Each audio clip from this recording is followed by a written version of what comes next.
गति क्या है? गति विराम और गति रेस्ट ऑफ द मोशन। यदि किसी वस्तु की स्थिति किसी स्थिर वस्तु के सापेक्ष समय के साथ बदलती रहती है तो गति अवस्था में कही जाती है। जैसे चलती ट्रेन जो बिजली की पोल या पटरी के किनारे स्थित पेड़ पौधे के सापेक्ष अपनी स्थिति बदलती रहती है। समय के साथ स्थिर वस्तु के सापेक्ष स्थिति नहीं बदलने पर उसे विराम अवस्था कही जाती है। दूसरा, गति का दूसरा है दूरी, डिस्टेंस। वस्तु द्वारा किसी समय अंतराल में तय किए गए नए मार्ग की संपूर्ण लंबाई को दूरी कहते हैं। दूरी एक अदिश राशि है। दूरी सदैव धनात्मक होता है। विस्थापन, डिस्प्लेसमेंट, वस्तु की अंतिम स्थिति तथा प्रारंभिक स्थिति के बीच न्यूनतम दूरी को विस्थापन कहते हैं। विस्थापन एक सदिश राशि है। विस्थापन में परिमाण और दिशा दोनों होते हैं। विस्थापन का मान धनात्मक, ऋणात्मक, शून्य कुछ भी हो सकता है। चाल स्पीड, कोई वस्तु इकाई समय में जितनी दूरी तय करती है उसे उसकी चाल कहते हैं। चाल एक अदिश राशि है। चाल का ऐसे मात्रक मीटर प्रति सेकंड होता है। वेग हो गया वेलोसिटी, कोई वस्तु इकाई समय में किसी निश्चित दिशा में जितनी दूरी तय करती है यानी जितनी विस्थापित होती है उसे उस वस्तु का वेग कहते हैं। यह वेग एक सदिश राशि है। वेग का ऐसे मात्रक मीटर प्रति सेकंड मीटर होता है। वेग धनात्मक, ऋणात्मक या शून्य हो सकता है। औसत चाल, एवरेज स्पीड, जब वस्तु भिन्न भिन्न चालों से समान दूरी तय करती है। यदि कोई वस्तु किसी दूरी को v1 चाल से तय करती है तो उसके बाद उतनी ही दूरी v2 चाल से तय करती है तो संपूर्ण यात्रा में उसकी चाल बराबर 2v1 और 2v2 v1 प्लस v2 होता है। जब वस्तु भिन्न भिन्न चालों से समान समय तक चलती है, यदि यात्रा में पहले आधे समय में कार की चाल v1 तथा यात्रा के दूसरे आधे समय में कार की चाल v2 हो तो संपूर्ण मात्रा में औसत चाल बराबर v1 प्लस v2 बाई 2 होगा। त्वरण, गति का उदाहरण में त्वरण आते हैं। त्वरण एक्सेलरेशन, त्वरण उसे कहते हैं किसी वस्तु के वेग परिवर्तन की दर और उस वस्तु का त्वरण करते हैं। त्वरण को प्राय ए से सूचित किया जाता है। त्वरण का ऐसे मात्रक मीटर प्रति सेकंड स्क्वायर होता है। यदि वस्तु के वेग में बराबर समय अंतराल में बराबर परिवर्तन हो रहा है तो उसका त्वरण एक समान कहलाता है। यदि वस्तु के वेग का परिमाण समय के साथ बढ़ता जा रहा है तो वस्तु का त्वरण धनात्मक होता है। वेग का परिमाण घट रहा है तो त्वरण ऋणात्मक होता है। त्वरण तब इसे ऋणात्मक और धनात्मक होता है तो इसे मंदन, रिट्रैक्शन या डिक्लेरेशन कहते हैं। एक समान त्वरित गति के लिए गैलीलियो के समीकरण। Galileo equation for uniformly accelerated motion. यदि किसी वस्तु का प्रारंभिक वेग u तथा त्वरण a हो तो वस्तु द्वारा s दूरी चलकर t सेकंड में पश्चात उसका अंतिम वेग u हो जाए तो a v बराबर u plus a t, b बराबर v square plus u square plus 2s। तीसरा हो गया एस एन बराबर u plus a 1/2 a into bracket में 2n-1 और डी बराबर एस बराबर u t plus half a t square. S n बराबर वस्तु द्वारा n सेकेंड में तय की दूरी। गति संबंधी ग्राफ। चलिए, पहला विस्थापन समय graph, displacement time of graph है। यदि कोई वस्तु का एक सरल रेखा में एक समान वेग से गति करती है तो उसका विस्थापन समय ग्राफ एक सरल रेखा होता है जिसकी प्रवणता स्लोप या उस वस्तु की चाल बतलाती है। प्रवणता अधिक होने पर वस्तु की चाल अधिक होती है। दिए गए चित्र में जैसे कि 2 तीर दिया गया विस्थापन, उसमें 2 रेखा गया है तो कोण AOX से छोटा कोण BOX अर्थात वस्तु A की प्रवणता वस्तु B की प्रवणता से अधिक होगा। इसलिए दिए गए ग्राफ में वस्तु A से चाल वस्तु B से अधिक होगी।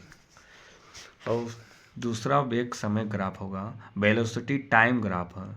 एक समान गति यूनिफॉर्म मोशन। यदि कोई वस्तु एक समान गति कर रही है तो उसका वेग नियत होगा, अतः वेग का समय ग्राफ एक सरल रेखा होगा जो समय अक्ष के समांतर होगा, जैसा चित्र में दिखा रेखा है ST द्वारा प्रदर्शित है। एक समान त्वरित गति यूनिफॉर्मली एक्सेलरेटेड मोशन। यदि वस्तु एक समान त्वरण से सरल रेखा में गति कर रही है तो वेग समय ग्राफ भी सरल रेखा होता है जो समय अक्ष के साथ कुछ कोण बनाती है। चित्र में सरल रेखा OA एक समान त्वरित गति में वेग समय ग्राफ को प्रदर्शित करती है। वृत्तीय गति सर्कुलर मोशन।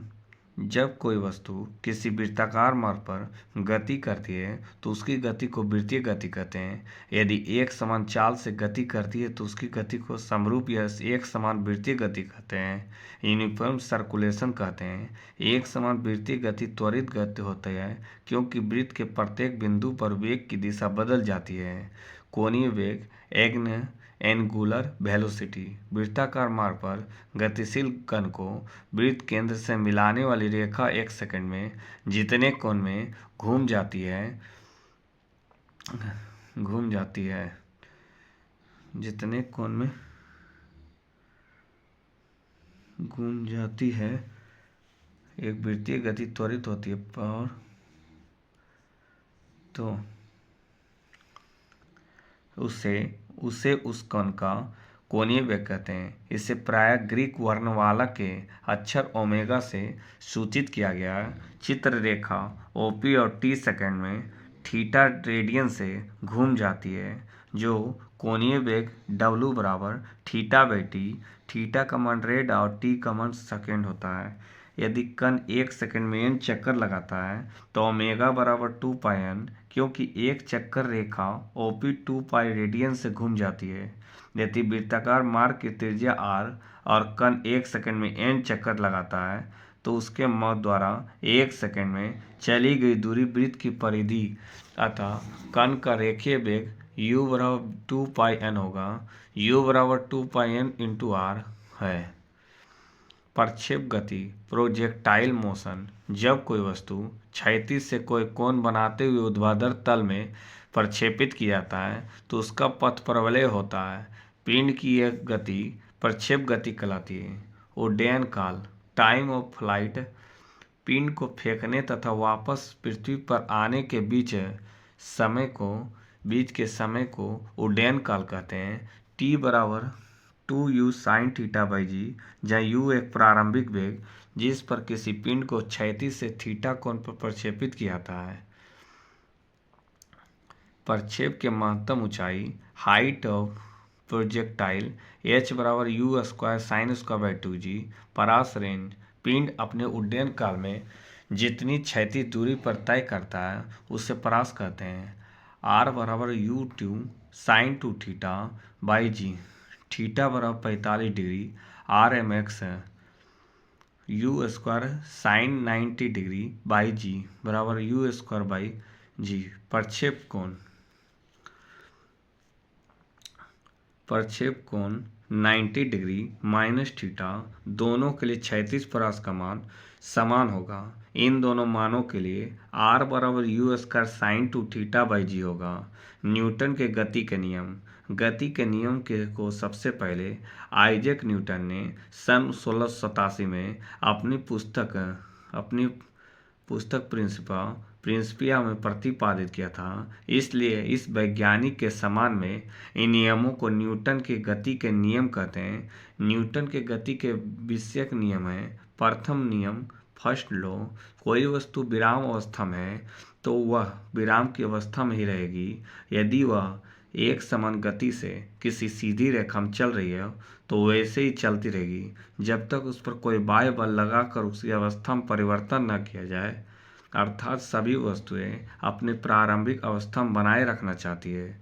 वस्तुओं को प्रारंभिक अवस्था, विराम या गति की अवस्था में स्वतः परिवर्तन नहीं होने की प्रवृत्ति को जड़त्व कहते हैं। इंटेरिटिया कहते हैं। इसलिए न्यूटन के प्रथम नियम को जड़त्व का नियम भी कहते हैं। बल का बाह्य कारक जिसके द्वारा किसी वस्तु की विराम अथवा गति की अवस्था में परिवर्तन किया जाए। अतः प्रथम नियम हमें बल की परिभाषा, डिफिनेशन ऑफ फोर्स देता है, जिसके उदाहरण है।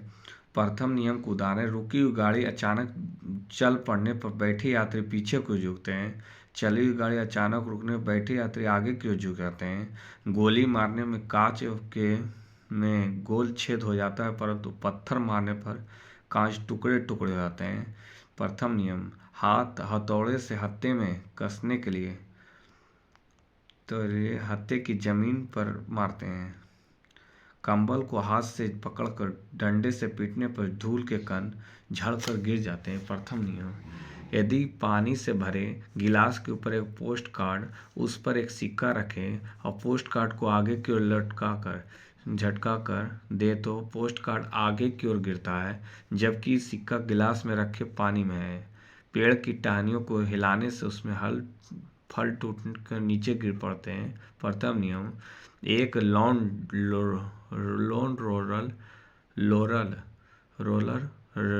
रोलर को गति में लाने के लिए या गतिशील लॉन रोलर को विराम में लाने में अधिक बल की जरूरत पड़ती है, जबकि गतिशील लॉन रोलर को गति में बनाए रखने में अपेक्षाकृत कम बल की जरूरत पड़ती है।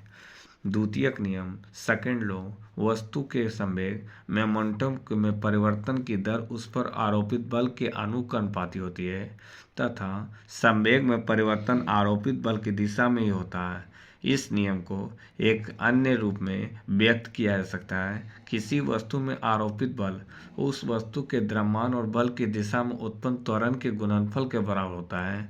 यदि किसी m द्रव्यमान की किसी वस्तु पर F बल आरोपित करने से उसमें बल की दिशा में a त्वरण उत्पन्न होता है, तो द्वितीयक नियम के अनुसार F बराबर ma होगा, जहाँ F बराबर 0 हो और a बराबर 0, क्योंकि m शून्य नहीं हो सकता। अर्थात यदि वस्तु पर बाहरी बल न लगाए जाए तो वस्तु में त्वरण उत्पन्न नहीं होगा। यदि त्वरण का मान शून्य है तो इसका अर्थ है कि यह या तो वस्तु नियत वेग से गतिमान और या प्रावस्था में है।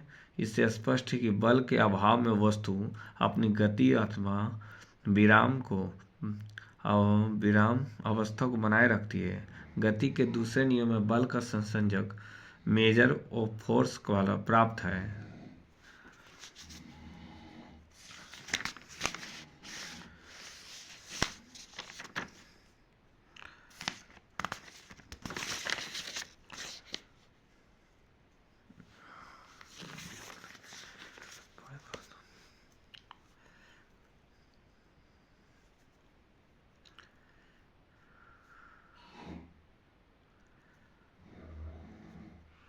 फोर्स प्राप्त है।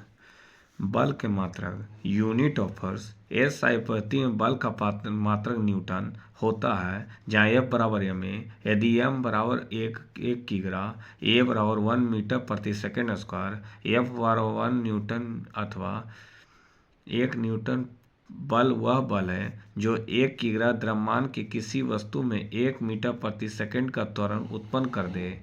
बल का एक और मात्रक है किग्रा भार है। इस बल को गुरुत्वीय मात्रक कहते हैं। 1 किग्रा भार उस बल के बराबर है जो 1 किग्रा की वस्तु पर गुरुत्व के कारण बनता है। न्यूटन के द्वितीय नियम के अनुसार गुरुत्व बल बराबर द्रव्यमान इंटू गुरुत्व त्वरण होगा। किसी वस्तु पर लगने वाले गुरुत्व बल को वस्तु का भार वेट कहते हैं। वेट को ओमेगा W से सूचित किया जाता है। इस प्रकार W बराबर MAG, m बराबर 1 किग्रा, तब W बराबर 1 और किग्रा, G का मान 9.8 मीटर होता है। सेकेंड मीटर प्रति सेकेंड स्क्वायर होता है। 1 किग्रा बराबर 1 किग्रा इंटू 9.8 मीटर प्रति सेकेंड स्क्वायर। 9.8 किग्रा मीटर प्रति सेकेंड स्क्वायर बराबर 9.8 न्यूटन।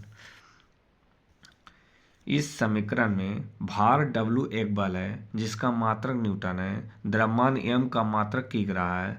अतः उपर्युक्त समीकरण के अनुसार गुरुत्व त्वरण को न्यूटन किग्रा मीटर से भी व्यक्त किया जा सकता है। संवेग मोमेंटम किसी गतिमान वस्तु के द्रव्यमान तथा वेग के गुणनफल को उस वस्तु का संवेग कहते हैं। संवेग p और द्रव्यमान m इंटू वेग भी I बराबर p बराबर m इंटू v। संवेग की एक अदिश राशि है, संवेग एक सदिश राशि है। संवेग का मात्रक किलोग्राम मीटर प्रति सेकंड होता है। आवेग इम्पल्स जे यदि कोई बल किसी वस्तु पर कम समय तक कार्य करत रहे तो बल और समय अंतराल के गुणनफल को उस वस्तु का आवेग कहते हैं। आवेग बराबर बल इंटू समय अंतराल होता है। उदाहरण, बल के दूसरे नियम के उदाहरण है। समान वेग से आती हुई क्रिकेट गेंद और टेनिस गेंद को कैच करना आसान। द्वितीय नियम, क्रिकेट खिलाड़ी तेजी से आती हुई गेंद को कैच करते समय आने वाले अपने हाथों को गेंद के वेग की दिशा में गतिमान कर लेगा। फिर गड्ढा या मिट्टी के फर्श पर गिरने पर सीमेंट से बने फर्श पर गिरने की तुलना में कम चोट लगती है। गाड़ियों में स्प्रिंग और शॉक